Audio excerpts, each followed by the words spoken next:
marka mid oo abgaalaha wuxuu yiri America soo aaday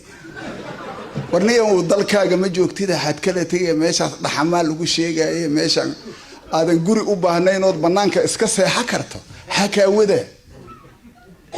Soomaali anigu waa fiirsho wiila daaqaysa waraabe wari maysa iga soo wad waayo hadii weylu ay waraaba la daaqayso ilaa wuxuu aragiyay shabaabkii oo la soo dhaweeyay oo argagaxisada diinay wadaan la leeyahay wixii uu aragiyay marka wuxuu yiri kuwaan waraabay la daaqayaan waana dhimaayaan yaani isugu ag dhiman ha wari maysa iga soo wad waayo yiri ana waa ka tagaa maxaa yeelay wiishaas in waraabuhu cuna waa caddahu yiri waraabuhuna moogta waa argagaxisada ninka la yiraahdo shongolo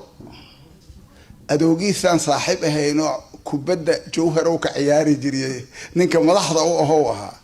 marka fuaada asiga la yiraahdo shongolo intuu diin ka heliyo hadii loo abtiriyo fuaad shongolo meesha uu asoo abtirsigiisa oo fiqi ka hela amba sheekh ka hela la arki ma waxa ku soo hir cali dheere علي محمد علي waxa sala yira waa aragtay meel uu sheekh ka soo galaa ma aragtay halka u sareeyo waxa la yira Ahmed Hoohay Ahmed Diriya la yira adoogiis waa aqaan baajimaal waay wuxuu ku dhashay ana arki jira waxaan ku arki jira Shabeelle markii qalaafay mustaxiil meel u dhaxayso oo baajimaal la yira ku dhashay soo fahmi meezi raganimadooday ku socdaan wax diinahay wataan majo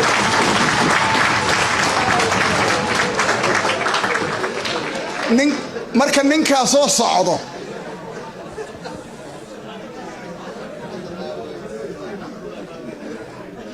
ragga soo socdo diin aan wadnaale dadka soo dhaweeyay ma waalan ma sayaga waalan dadka soo dhaweeyay way horta dhibaatadu warniyo adigu intee diin ka keenta goorma adooga diin helay intaad ka soo baratay male fuaad shongole wuxuu joogi jiray kaniisad oo ku taalo in xoo ahay meesha la yiraahdo Sweden oo fayl ugu jiri badar soo uga helo marka ninka saasahay oo kaniisad ugu jira fayl